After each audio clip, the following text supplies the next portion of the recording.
जब मैं छोटा था तो यहाँ पे हम लोग की जो जो घर में आज हम लोग इंटरव्यू कर रहे हैं, यहीं पे एक दुकान हुआ करती थी जनरल स्टोर की। तो वहां पे मैं क्लास 6 से लेके क्लास 11 तक लगभग मैं दुकान पे ही बैठता था, दुकान देखता रहता था अपनी। तो वहां पर न्यूज़पेपर रेगुलर आता था। और जब ये रिजल्ट आते थे यूपीएससी के या आईआईटी जेई के, तो ये होता था, अरे इनकर लइकवा आईआईटी में टॉप कही गई, हाई देखा हाई बन गई, बगलिया वाले बन गई ना पीसीएस। आपको क्या लगा कि प्रिपरेशन के दौरान ऐसी कौन सी चुनौतियों का सामना करना पड़ा जिसके कारण आप इस तरह का एक बड़ा कदम उठाए? नमस्कार दोस्तों, यूपीएससी हिंदी में आप सभी का स्वागत है। मैं शुभम मिश्रा और आज जो आपके गेस्ट हैं इस संवाद के माध्यम से वो है गौरव त्रिपाठी सर, जिनकी प्रारंभिक शिक्षा हिंदी माध्यम से जुबली इंटर कॉलेज गोरखपुर से हुई, लेकिन उसके बाद इन्होंने जो अपना बीटेक है वो आईआईटी रुड़की से किया है प्रोडक्शन इंजीनियरिंग में। और उसके बाद 2019 और 20 में 2 बार यूपीएससी का इंटरव्यू दे चुके हैं सर, और 2020 में ही यूपीपीसीएस में ये एक पद जो आपका था युवा कल्याण अधिकारी, उस पर चयनित हो चुके हैं। तो बहुत बहुत स्वागत है सर आपका धन्यवाद सर। यूपीएससी में। धन्यवाद। सर, पहला प्रश्न आपसे पूछना चाहता हूँ कि आईआईटी से पढ़ने के बाद आपको बहुत सारी मल्टीनेशनल कंपनीज में जैसे जाने का, देश के बाहर भी जाने का मौका मिल सकता था, तो आपने उसको क्यों नहीं चुना? देखिए, ये जो बात है आईआईटी की, इसमें लोगों का क्या होता है कि अपना अपना व्यू होता है। मेरा शुरू से ही ये था कि मुझे, मतलब जब मैं आईआईटी में एडमिशन लिया था, तो आईआईटी में एडमिशन लेने के बाद स्टार्ट में मैंने ये सोच लिया था कि मुझे यूपीएससी की प्रिपरेशन करनी है। तो फिर मैंने प्लेसमेंट की तरफ ध्यान ही नहीं दिया और उस बारे में सोचा ही नहीं। तो जो हो सकता था, जब उस बारे में सोचा ही नहीं, तो मैं अभी भी, मुझे लगता है, इस चीज का आंसर देने में उतना सक्षम नहीं। अच्छा, कोई बात नहीं। आप अपने लाइफ से संबंधित वो टर्निंग पॉइंट बताइए जब आपको लगा कि मुझे सिविल सर्विसेज में ही जाना चाहिए, क्योंकि बाकी भी जॉब है जो आप ऑप्ट कर सकते थे आसानी से, तो सिविल सर्विसेज ही क्यों? देखिए, इसका ये है कि जब मैं छोटा था तो यहाँ पे हम लोग की जो जो घर में आज हम लोग इंटरव्यू कर रहे हैं, यहीं पे एक दुकान हुआ करती थी जनरल स्टोर की। तो वहां पे मैं क्लास 6 से लेके क्लास 11 तक लगभग मैं दुकान पे ही बैठता था, दुकान देखता रहता था अपनी। तो वहां पर न्यूज़पेपर रेगुलर आता था। और जब ये रिजल्ट आते थे यूपीएससी के या आईआईटी जेई के, तो ये होता था, अरे इनकर लइकवा आईआईटी में टॉप कही गई, हाई देखा हाई बन गई, बगलिया वाले बन गई ना पीसीएस, बगल वाले आईएएस बन गई ना। तो इसका ऐसा लगता था, ये क्या चीज है भाई, ये तो देखना पड़ेगा, इसके बारे में भी कुछ तो करना है। तो मुझे लगता है वहीं से कहीं ना कहीं दिमाग में माइंड मेकअप हो गया था कि पहले आईआईटी में एक बार कोशिश करनी है जाने की, पहला चरण। उसके बाद एक फ्यूचर तो कहीं ना कहीं इसी में है, मतलब यूपीपीसीएस यूपीएससी में ही बनाना है फिर फ्यूचर। बिल्कुल, मतलब आपको बचपन से ही ऐसा लगा कि अगर नाम हो तो कुछ ऐसा हो कि पेपर में छपे। एग्जैक्टली, मेन टारगेट यही था। बिल्कुल, एग्जैक्टली। और आपने कर भी दिखाया। आपने पहले आईआईटी में एडमिशन लिया अपने कठोर परिश्रम से, और उसके बाद फिर आप यूपीएससी का भी इंटरव्यू दे चुके हैं, और आशा करते हैं कि आपका जल्दी सिलेक्शन फाइनल हो जाए। ठीक है। एक प्रश्न और है कि जब आपने पहली बार सिविल सर्विसेज का इंटरव्यू दिया, ठीक है, उसके बाद जैसे 2019 के बाद आपने यूपीएससी हिंदी जैसी संस्था खड़ी कर दी, ठीक है, तो आपको क्या लगा कि प्रिपरेशन के दौरान ऐसी कौन सी चुनौतियों का सामना करना पड़ा जिसके कारण आप इस तरह का एक बड़ा कदम उठाए? देखिए, इसके पीछे दो कारण हैं तार्किक रूप से। पहला तो एक कारण जो मेरी फाइनेंशियल मजबूरी थी खुद भी, कि मुझे ऐसा लगता था कि कुछ तो यूट्यूब पे कुछ पढ़ाएंगे, कुछ अगर हमें कुछ आता है कुछ बताएंगे, तो कुछ तो इनकम हो जाएगी जो हमारी प्रिपरेशन में मदद करेगी। ठीक है, हालांकि वो चीज इतनी सक्सेसफुली वो हुई नहीं। लेकिन जो दूसरी बात थी, जो एक मेजर रीजन था, जब मैं प्रिपरेशन कर रहा था तो मुझे आंसर राइटिंग की बहुत बड़ी प्रॉब्लम थी हिंदी मीडियम में। इवन अभी भी यूपीएससी हिंदी के आने के बाद अब कुछ कुछ नए नए कोचिंग इंस्टीट्यूशन जो है आंसर राइटिंग करवा रहे हैं। नहीं तो उस समय मैं देखता था इंग्लिश मीडियम के पास बहुत सारे answer writing, daily answer writing के बहुत सारे प्रोग्राम चलते थे। लेकिन जब मुझे पहली बार मेंस लिखना था 2018 में, तो कोई ऐसा कोचिंग नहीं थी जो डेली आंसर राइटिंग में इंप्रूवमेंट करा पाए। मेजरली टेस्ट सीरीज चलती थी, जिसमें आप सीधे 3 घंटा लिखते हो वीक में एक दिन आंसर, और वहां पे आप 3 घंटे आंसर लिखते हो। आपको बेसिकली अपनी इंप्रूवमेंट नहीं पता चलती कि आप दैनिक रूप से कहाँ पे खड़े हो। तो इस कमी को मुझे लगता है दूर करने के लिए मैंने सोचा कि यूपीएससी हिंदी। मतलब आप अपने साथ साथ बाकी भी जो बच्चे हैं जो प्रिपरेशन कर रहे हैं उनकी भी एक तरह से मदद हो सके, इसलिए आपने यूपीएससी हिंदी जो है इतना बड़ा संस्था खड़ा किया। एग्जैक्टली इसीलिए हम लोग ने स्टार्ट में डेली आंसर राइटिंग प्रोग्राम चलाए थे, और प्रॉपर मुझे खुशी है इस बात की कि वो 90 दिन का प्रोग्राम आज भी बहुत अच्छी उसकी डिमांड है। और यूट्यूब पे तो वैसा अभी तक कोई प्रोग्राम नहीं बना है, बहुत बिल्कुल, सक्सेसफुली वो बहुत हुआ सारी था। चीजें आप लोग फ्री ऑफ कॉस्ट भी चलाते थे शुरुआती दौर में, लेकिन अब जिस तरह से आपका कुनबा यूपीएससी हिंदी का बढ़ रहा है, तो थोड़ा सा आपको भी अपने फाइनेंशियल जो भी एक्सपेंडिचर है उसके लिए कुछ मिनिमम चार्जेस करने पड़ते हैं। एग्जैक्टली। चलिए, अगला प्रश्न है आपके लिए कि यूपीएससी मतलब जो हिंदी माध्यम का रिजल्ट है, वो अगर यूपीएससी की बात की जाए तो देखा जाएगा कि पिछले वर्ष दर वर्ष वो गिर रहा है। ठीक है, तो उसके विषय में हिंदी माध्यम वालों की क्या कमियां ऐसी रह जा रही हैं कि रिजल्ट गिर रहे हैं? देखिए, इसमें मुझे तीन चार बातें लगती है हिंदी मीडियम में। एक तो एक मैं मतलब डिमांड सप्लाई के नजरिए से अगर जाऊंगा, तो एक तो बात है कि हमारे जो यूपीएससी की डिमांड है, ठीक है, वो हिंदी मीडियम कहाँ तक कंप्लीट कर पा रहा है। आप अगर देखेंगे, यूपीएससी को एक कंप्लीट पैकेज चाहिए होता है। उसको एक रियल एप्टीट्यूड वाला बंदा चाहिए होता है जो आके डिसीजन मेकिंग कर पाए। ठीक है, खासतौर पे हमारे हिंदी मीडियम में जो अब हम लोग पढ़ाई करते हैं, मेरी खुद की पढ़ाई भी उसी माहौल में, मैं खुद को अलग नहीं बोलता हूँ इससे। ऐसे माहौल में कि रट लो और लिख दो एग्जाम में, है ना।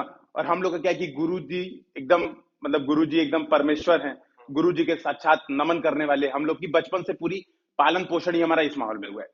यूपीएससी को जो लोग चाहिए वो ये चाहिए भाई, डिसीजन मेकर, बड़ी बड़ी पोस्ट पे आपको जिम्मेदारी, आप अपना निर्णय खुद लें, न कि आप दूसरे के ऊपर टालें, न कि आप असफलता, आप कोई डिसीजन लिए, कोई प्रॉब्लम हो गई तो आप दूसरे के ऊपर डालें कि नहीं नहीं अरे इनकी वजह से ये प्रॉब्लम हो गई। मतलब आप इस तरह से कह रहे हैं कि यूपीएससी ये चाहती है कि अगर कोई परिस्थिति ऐसी हो जो पहले कभी घटित नहीं हुई हो, ऐसी कोई समस्या आती है, तो जो बंदा हो वो अपना डिसीजन खुद ले सके, ऐसी स्थिति में। Exactly exactly. मतलब मैं ये कहना चाहता हूँ कि पूरा एप्टीट्यूड एक चाहिए यूपीएससी को। और जो हिंदी मीडियम में है, मेजर कमी यहीं पे हो रही है अच्छा। कि जो कोचिंग है वो भी इसी ढर्रे पे चलती है कि रटाओ, खूब रटाओ, एकदम एक से बढ़ के एक मटेरियल दे दो, रटो। प्री निकलता नहीं है, क्योंकि प्री के लिए जो एक मिनिमम तार्किक क्षमता एक बच्चे में अगर चाहिए, तो आप हिंदी मीडियम में देखेंगे, मेरे जान पहचान के बहुत सारे ऐसे बच्चे हैं जो सीसेट में फेल हो जाते हैं। तो जब हम प्री ही नहीं क्वालिफाई करेंगे, प्री क्वालिफाई करके हम जब मेंस दे ही नहीं पाएंगे, और मेंस में जब हमारे पास एक विश्लेषण क्षमता नहीं रहेगी, मेंस के पूरा पेपर आप देखेंगे, अभी यूपीएससी के आज ही ऑप्शनल का पेपर हुआ है, आप देखेंगे तो पूरा विश्लेषणात्मक पेपर है, वहां पे रटने का कोई चांस नहीं है। थोड़ा बहुत कॉन्सेप्ट रटिए और विश्लेषण करके उत्तर लिखिए। तो उसकी मुझे लगता है मेजर चुनौती है हिंदी मीडियम। जी बिल्कुल। एक और प्रश्न है जो बहुत सारे आपके दर्शक जो आपको बहुत चाहने वाले हैं, वो लोग अक्सर आपसे यूट्यूब के माध्यम से भी पूछते रहते हैं। तो प्रश्न ये है कि 2019 में जो आपको एक पीसीएस का पद मिला, 2020 में जो आपको पद मिला है डिस्ट्रिक्ट यूथ वेलफेयर ऑफिसर, ठीक है, जिला युवा कल्याण अधिकारी, उस पद को अभी तक आपने ज्वाइन नहीं किया और आपने दिखाया भी था यूट्यूब के माध्यम से कि आप अभी उसके कॉल लेटर को रखे हुए हैं, जो भी ज्वाइनिंग लेटर है, सॉरी। और आप क्या सोचते हैं कि केवल एसडीएम और डीएम के पद मिलने पर ही ज्वाइन करेंगे? नहीं नहीं, देखिए, इसके पीछे एक ऐसी बात नहीं है। इसके पीछे जो बात है वो दूसरे तरीके से हम लोग को सोचना चाहिए। मैं एज अपने आप को एक लीडर महसूस करता हूं। मैं ये मानता हूं कि मैं जो भी डिसीजन लेता हूं उससे बहुत इंपैक्ट पड़ेगा, आज नहीं तो कल पड़ेगा, आज नहीं पड़ेगा तो कल पड़ेगा। दूसरी बात यह कि हमारे हिंदी मीडियम में भी लीडरशिप की कमी है। हम लोग तैयारी करते हैं कि किसी तरह सरकारी नौकरी लग जाए। फॉर एग्जाम्पल आप देखेंगे, हम लोग के साथ के बहुत सारे बच्चे जो तैयारी कर रहे हैं, उनका ऐसा है कि यार एक बार लेखपाल बन लेते हैं, कभी टीचर की जॉब निकली तो उसको अटेम्प्ट कर लेते हैं। तो मेजर प्रॉब्लम क्या है, हमारी डिमांड है सरकारी नौकरी। हमारी डिमांड आयोग, मतलब आप समझ रहे ना, एसडीएम डीएम है ही नहीं। हमारे पूरे जो हम लोग का, हमारी सोसाइटी, डिमांड है ये सरकारी नौकरी। पूर्वांचल कहिए या फिर एक पूरा हिंदी बेल्ट कहिए, पूरा हिंदी बेल्ट, हाँ एग्जैक्टली, पूरे हिंदी बेल्ट की डिमांड ये कि एक सरकारी नौकरी मिल जाए किसी तरह से। तो मुझे लगता है मैं यही दिखाना चाहता हूँ, भैया देखो, 70,000 की जॉब इंसान छोड़ने की हिम्मत रखता है, यानी उसको सरकारी नौकरी नहीं चाहिए। वो जो भी करेगा, मैं अभी यहाँ पे मतलब सारी चीजें डिस्कस मतलब नहीं, आप वो परफेक्शन वाली बात कर रहे हैं, शायद जो थ्री इडियट वाली बात थी। एग्जैक्टली, कि आप कामयाबी, आप काबिल बनिए, हाँ। कामयाबी आपके पीछे अपने आप भागेगी। ठीक है, तो मैं भी बिल्कुल वही बात करता कि आप सरकारी नौकरी के पीछे मत जाइए। आप जब भी प्रिपरेशन करते हैं, मैं सबसे यही बात बोलूंगा, और मेरा व्यू अपने आप में यही है। जैसे कई लोग, ये सर, ये क्वेश्चन कई लोग पूछते थे कि सर ज्वाइनिंग ले लेना, नौकरी छोड़ोगे आप बहुत गलत करोगे, एक इंसान की आपने सीट खा ली, ये कर लिया वो कर लिया।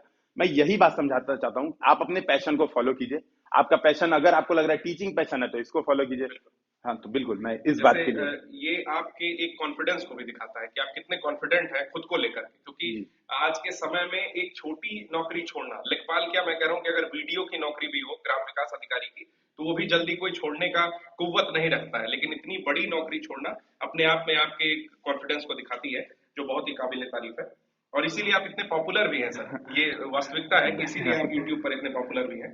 तो एक और प्रश्न है कि कभी कभी आपके वीडियोस और शॉर्ट्स से ये पता चलता है कि जो वर्तमान सरकार है या जो भी सरकारें हैं उसके आप भक्त हैं, इसमें कितनी सच्चाई है? देखिए, इसका जो उत्तर है ये है कि सबकी कोई ना कोई विचारधारा तो होती है। अगर आप, कोई व्यक्ति ऐसे माना कर रहा है कि नहीं कोई मेरी विचारधारा नहीं है, तो मुझे लगता है 99% केस में वो झूठ बोल रहा होता है। सबकी विचारधारा जिस माहौल में पला बड़ा है, तो उसकी परवरिश ऐसी होती है कि किसी ना किसी विचारधारा को वो आकर्षित होता है।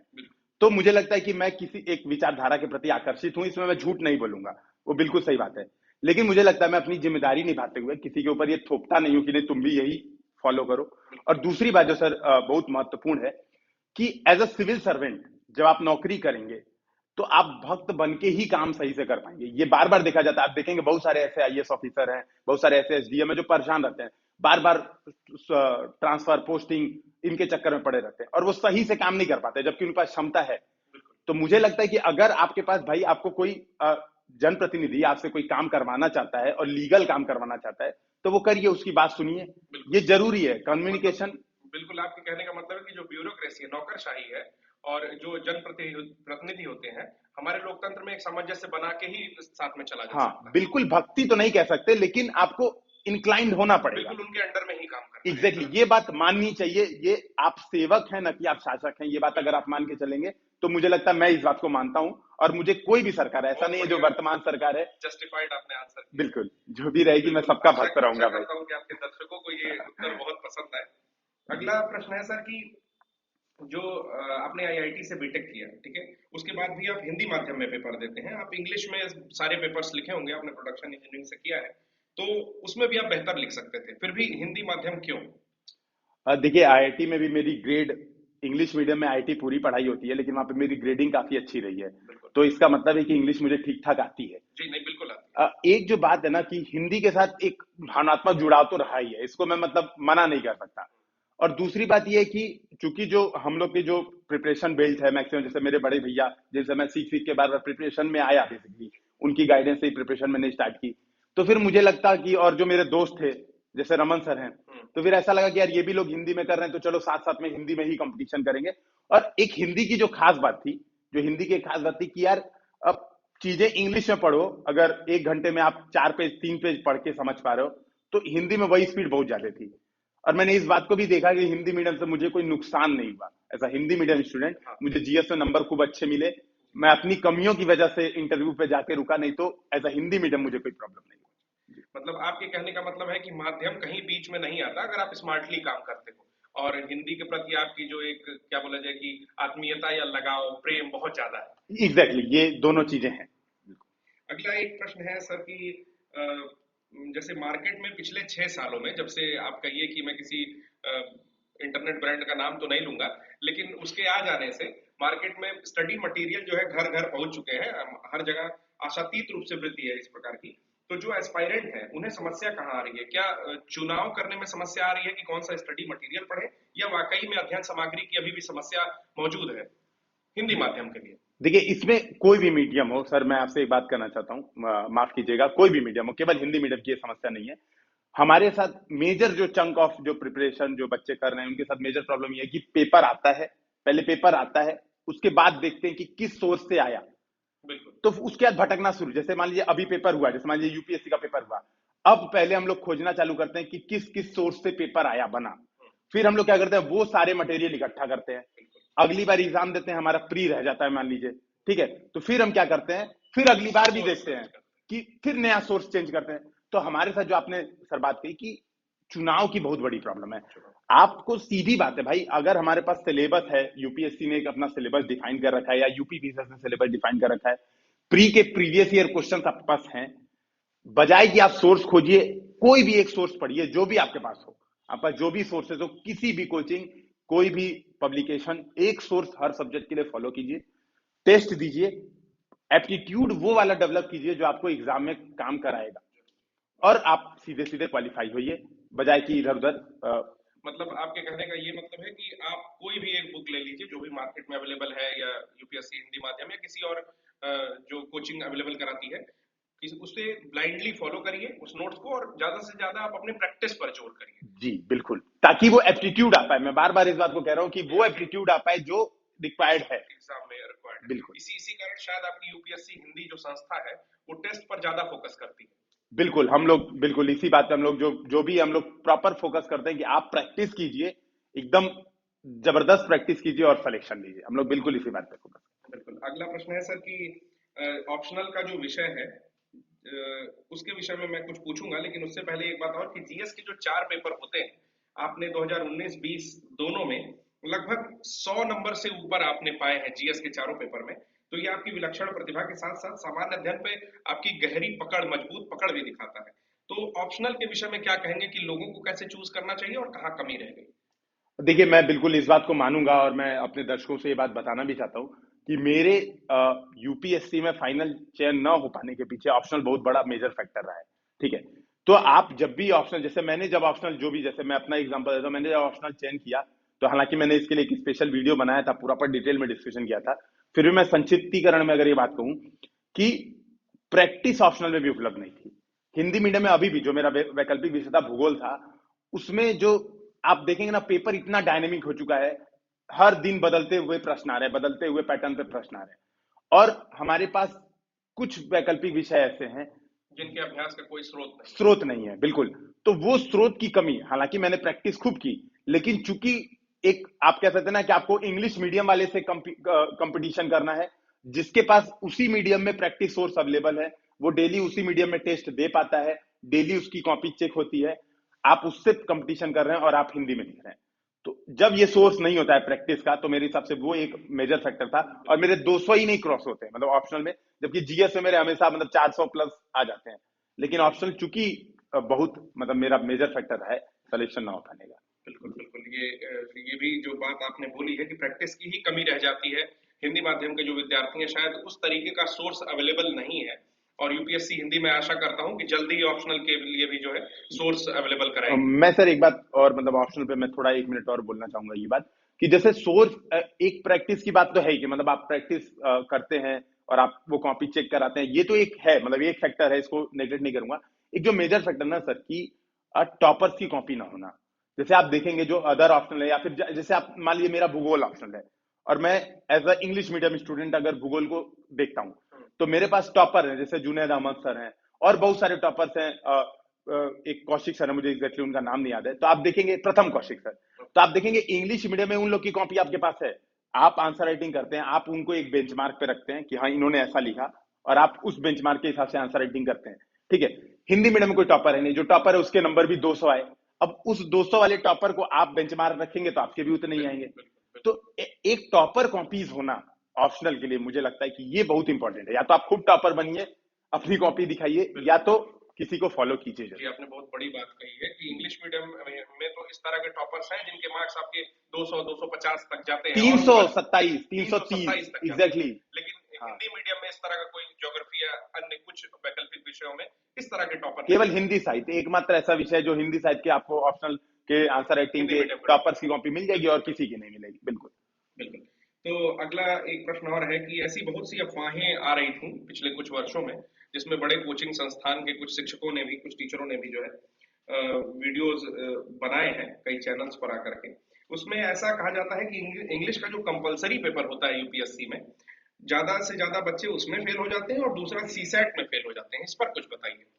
देखिए, बिल्कुल ये बिल्कुल सही बात है, इसको हम लोग निगलेक्ट नहीं कर सकते। आप सीसेट का पेपर देखेंगे, मैं आपसे बता रहा हूँ, मेरे आईआईटी का दोस्त फेल हो गया सीसेट में लास्ट ईयर। मैंने उसकी मार्कशीट देखी, उसको ये लग रहा था, मैं नाम नहीं लूंगा यहाँ पे क्योंकि अच्छे खासे लोग फॉलोवर हैं, वो भी जानता है, वो भी ये वीडियोस देखता है। तो आप, मैंने उसके मार्कशीट देखी तो उसके जीएस में 88 नंबर थे, जो कि कट ऑफ क्लियर था, उसका ओबीसी था तो क्लियर था। उसके सीसेट में 55 नंबर थे। वो कह रहे यार भरोसा ही नहीं हो रहा है, सीसेट में फेल हो गया था, मुझे लग रहा था मैं जीएस में फेल हुआ हूंगा, है ना। तो सीसेट चूंकि अब डायनेमिक हो रहा है, काफी बहुत टफ बना रहे हैं, मतलब सीसेट पेपर वाकई में टफ बना रहे हैं। सीसैट को आप हल्के में नहीं ले सकते। 2 घंटे में 66 नंबर लाना वाकई में मुश्किल बात है। मैं दूसरी बात करूंगा, जो इंग्लिश कंपलसरी की आपने बोला, मेरे खुद के सर मार्क 81 थे इंग्लिश कंपलसरी में, कट ऑफ होता है 75। आप सोचिए अगर मुझे 6 नंबर और कम मिले होते तो मेरी कॉपी ही नहीं चेक होती, तो मैं इंटरव्यू कैसे देने जाता। तो बहुत बड़ी बात है कि इंग्लिश कंपलसरी, लेकिन मुझे लगता है सर अगर हम लोग एक फिक्स अप्रोच पे काम करें, हमारी रणनीति अगर सही हो इन दोनों को लेके, खासतौर पे अगर हम प्रीवियस ईयर क्वेश्चन पेपर दोनों के लगा के जाएं, उसको रट के जाएं, कोशिश करें, अपने जो मजबूत पक्ष है उसको पहचान ले कि भैया मुझे कॉम्प्रिहेंशन आ रहा है सही से, तो मैं पहले उसको सॉल्व कर लूं। मुझे कुछ मैथ के ऐसे ऐसे सेक्शंस है जो बहुत इजी होते हैं, तो उसको सॉल्व कर लूं। तो मुझे लगता है मैनेजेबल है, हो जाता है मैनेजेबल। एग्जैक्टली। बिल्कुल, तो आशा करता हूँ कि भविष्य में आप लोग सीसैट के लिए भी और उसके साथ इंग्लिश कंपलसरी के लिए भी आप यूपीएससी हिंदी के माध्यम से कोई ना कोई एक प्लेटफॉर्म आप लोग देंगे, जो ऐसे बच्चे हैं जो इंग्लिश कंपलसरी में फेल हो जा रहे हैं उनके लिए? देखिए मैं मतलब अपने सभी दर्शकों से ये बात कहना चाहता हूँ। देखिए हम लोग अभी स्टार्टिंग फेज में हैं और हम लोग अभी रिसोर्सेज इकट्ठा कर रहे हैं। जैसे सर आप जुड़े हैं अभी बिल्कुल। यूपीएससी हिंदी के साथ, तो अभी हम लोग एक बेस बना रहे हैं धीरे धीरे। बिल्कुल। तो थोड़ा समय लगेगा। मैं ये नहीं कह सकता हूँ कि आज ही हम लोग एक इंग्लिश कंपलसरी के लिए हाँ जी, कोर्स हाँ, लॉन्च मैं कर सो देंगे या फिर सीसैट के लिए, लेकिन हम लोग प्रयासरत हैं। हम लोग अपनी तरफ से अथक कार्य कर रहे हैं। हम लोग यही कर रहे हैं कि भैया जो भी चीजें आ रही हैं, पहले मैक्सिमम स्टूडेंट्स का हो फायदा, हम लोग का तो होगा ही फायदा। बिल्कुल। मतलब अगर स्टूडेंट खुश है, कोई स्टूडेंट आ रहा है, ज्वाइन कर रहा है, उसको लग रहा है कि हाँ इस कोर्स से मेरा फायदा हुआ है, तो सीधी बात है वो रिकमेंड करेगा और खुद भी जुड़ा रहेगा। तो हम लोग का सर प्रयास यही है कि हम लोग सारी चीजों को लेके आए। एक मैं सर और बात बताना चाहता हूँ। जैसे एक मेजर प्रॉब्लम थी करंट अफेयर्स की, भटकते रहते थे लोग काफी। तो हम लोग ने अभी रिसेंटली स्टार्ट किया करंट विजन। अफेयर शो करके एक आप लाते हैं बिल्कुल। वर्कशॉप में विजन का। हाँ, लेकिन सर अभी बात यही है कि उसमें एक मेजर जो प्रॉब्लम आ रही है, अभी लोगों को उसका इंपॉर्टेंस अभी पता नहीं चल रहा है। बिल्कुल। जैसे जिस तरीके से मैंने पढ़ा, मैं आपसे एक बात ये सबके सामने बताना चाहता हूँ। मैंने आज तक कभी न्यूज़पेपर नहीं पढ़ा, कभी न्यूज़पेपर नहीं पढ़ा। विजन मैगजीन को पढ़ने का तरीका चेंज कर दिया। और जो कि मैं जब पढ़ाता हूँ, आप लोग देखा होगा, जो लोग वीडियो देखते होंगे, कैसे पढ़ते हैं हम लोग करंट अफेयर। मैं केवल अपने पास मोबाइल रखा रहता हूँ, तो जो जैसे दैनिक जागरण फॉलो कर लिया, जैसे आपने जैसा कि बताया कि मैं विशेष पॉलिटिकल पार्टी से एक प्रेरित हूँ, तो मैं क्या करता हूँ, उनके न्यूज देखता रहता हूँ जनरली। तो जो करंट के न्यूज है मैं केवल वही देखता हूँ। बाकी मेरा भी फोकस विजन मैगजीन होती है। उसके बाद जो प्रैक्टिस टेस्ट है, प्रैक्टिस टेस्ट लगा लीजिए और काम खत्म। आपके कहने का मतलब है इधर उधर ज्यादा भटकने की जरूरत नहीं है, कोई एक सोर्स आप फॉलो करिए करंट अफेयर्स के लिए और उसे ही जो है आप नियमित रूप बिल्कुल से फॉलो बिल्कुल करते रहिए। बिल्कुल सर, और यही। वीडियोस तो आपके दर्शक लोग देख भी रहे होंगे और बाकी भी बहुत प्रचलित है वीडियोस जो आपके करंट अफेयर्स के शाम में आते हैं। तो मैं आप लोग को रिकमेंड करूंगा, अगर आप लोगों ने नहीं देखा है तो विजन का जो सर मैगजीन कराते हैं उसे बिल्कुल देखिए, क्योंकि वो अपने पढ़ने के साथ साथ बहुत ही एक यूनिक वे में उस चीज को एक्सप्लेन करते हैं।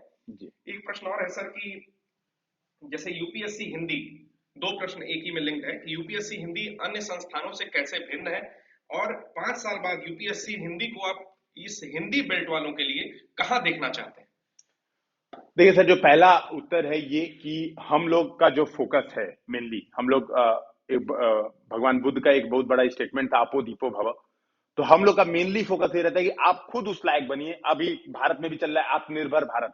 बिल्कुल। तो हम लोग अभी सर यही प्रयास है कि आप उस लायक खुद बनिए कि आप अपनी बदौलत पेपर दे पाइए। और जिस दिन आप इस लायक बन गए, तैयारी करने के दौरान जिस दिन आपको ये लगा अब मुझे किसी कोचिंग की जरूरत नहीं है, मुझे किसी प्रैक्टिस की जरूरत नहीं है, मुझे बस अब पेपर जाके देना है, जिस दिन आपकी ये फीलिंग अंदर से आ गई, सिलेक्शन उसी दिन आपका तय है। कोई माई का लाल रोक नहीं सकता है। बिल्कुल। तो हम लोग का उद्देश्य ये, हम लोग जैसे जो कोचिंग के ढर्रे अभी जो चल रहे हैं, वही मैंने बताया कि अलग हम लोग किस प्रकार है।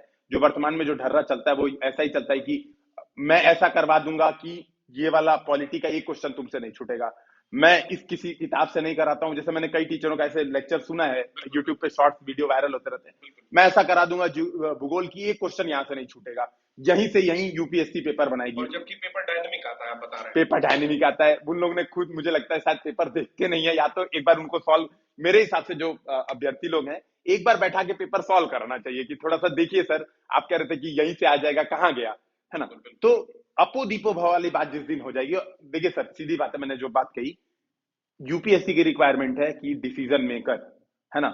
और आप डिसीजन मेकर जिस और दिन पहले बन ही गए, स्टेप पे आप डिसीजन नहीं ले पा रहे हैं कि नहीं क्या ले सच पा में रहे ये हैं। पेपर इसी किताब में से आएगा। एग्जैक्टली सर, यही बहुत बड़ी बात है। तो इसका आंसर हो गया। और जो दूसरा आंसर है कि 5 साल बाद, तो 5 साल बाद यूपीएससी हिंदी, मुझे लगता है कि यूपीएससी यूपीपीसीएस के लिए जितनी भी चीजें रिक्वायर्ड हैं 5 सालों में, वो कंप्लीट कर लेगी। ये मुझे पूर्ण भरोसा है। हम लोग एक बड़ी टीम, एक सशक्त टीम तैयार कर लेंगे, जो खास तौर पे जो लोग हिंदी कम बेल्ट के। हिंदी बेल्ट के, जो घर पे रह के तैयारी करना चाहते हैं, बिल्कुल। खास तौर पे इन लोग के लिए तो पूर्ण रूप से हम लोग बिल्कुल सारे कोर्स मटेरियल से लेके एक एक चीज, कहीं भटकने की जरूरत नहीं रहेगी। और दूसरी बात जो है, हम लोग कुछ ऑफलाइन सेंटर्स भी ओपन करेंगे 5 सालों में। हम लोग का यही प्रयास है। भविष्य तो सर किसी ने देखा नहीं है। बिल्कुल। बिल्कुल। हम लोग जो टारगेट सेट करके यही चल रहे हैं कि हम लोग एटलीस्ट 2-3 जगह, इलाहाबाद, लखनऊ, गोरखपुर में ऑफलाइन सेंटर्स, और इसके अलावा जो कुछ और एग्जाम्स हैं, जैसे लेखपाल की भर्ती आई या ट्रिपल एससी की एसएससी के भर्ती आई, थ्रू।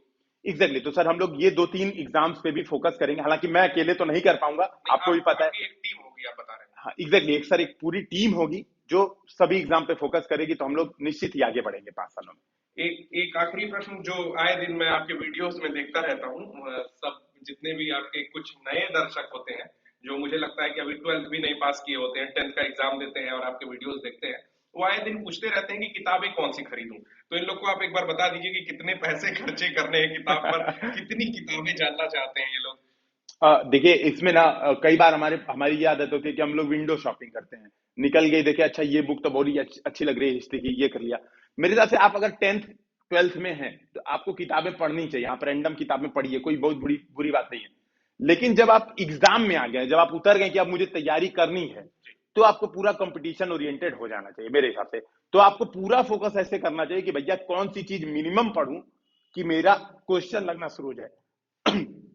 तो आपको मिनिमम जो रिसोर्सेज है वो फोकस करना चाहिए। और जिसके लिए सर हम लोग ने बहुत सारे वीडियोस बनाए हुए हैं। इवन मैं आपसे यही बात कहूंगा, यूपीएससी का सिलेबस देखिए, यूपीपीएसएस का सिलेबस देखिए, और एक किताब हर विषय के लिए, कोई भी किताब या सोर्सेज सर जो भी, मतलब जो आपको इच्छा पड़े, जैसे मिनिमम। मैं आपको यहाँ पर टोकना जी सर, चाहता जी हूँ, सर। जैसे कुछ ऐसे भी विद्यार्थियों को मैंने देखा है जो डिफरेंट डिफरेंट चैनल्स फॉलो करते हैं, अलग अलग चीजें देखते रहते हैं, और वो अपने एज के वर्ज पे आ चुके हैं समझिए, और फिर भी वो पूछते हैं कि सर कौन सी किताब ले लूं। मैं किसी बुक का नाम नहीं लूंगा, लेकिन भूगोल की एक बहुत प्रचलित किताब है जो काफी मोटी सी है, ठीक है।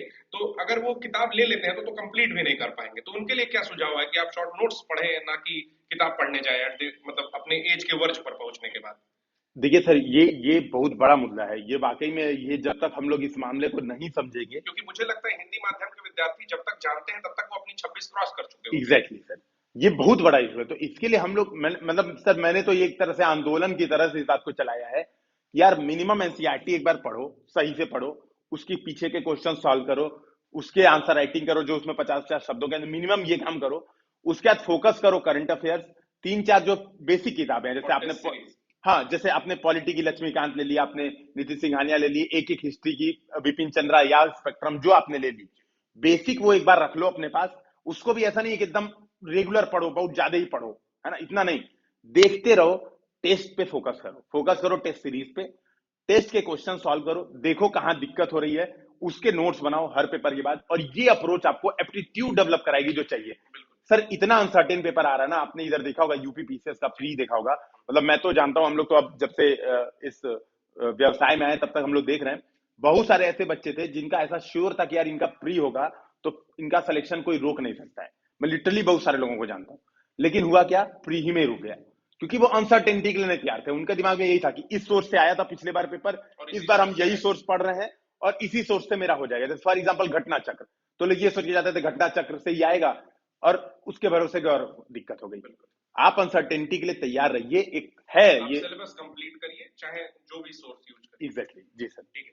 तो कुल मिलाकर के गौरव सर ने ये कहा कि आप प्रैक्टिस पर ज्यादा ध्यान दीजिए, उत्तर लेखन पर ध्यान दीजिए, उत्तर कैसे लिखना है, ना कि आप बैठ करके पूरी बुक पढ़िए। अगर आपके पास समय है, आप अपने एज के स्टार्टिंग फेज में है, यानी कि 21 से 24-25 साल तक है, तब तक आप किताबों का अध्ययन कर सकते हैं, बुक्स पढ़ सकते हैं। लेकिन अगर आप 24-25 के बाद किताबें पढ़ने जा रहे हैं या उससे भी डिले पढ़ने जा रहे हैं, तो बिल्कुल आप शॉर्ट नोट्स पढ़िए और उत्तर लेखन पर ज्यादा प्रैक्टिस करिए। बस सर मैं बस एक बात मैं बोलना चाहूंगा बीच में रोके, बेसिक किताबें तो पढ़नी पड़ेंगी, जो एक बेसिक रिक्वायरमेंट है कि एनसीईआरटी, और जो मैंने कुछ किताबें बेसिक बताई हैं जो अपने चैनल पे भी, बिगिनर सीरीज की सर एक प्लेलिस्ट है, उसमें हमने डिटेल में डिस्कस किया है कि इस सब्जेक्ट के लिए मिनिमम रिक्वायरमेंट ये है।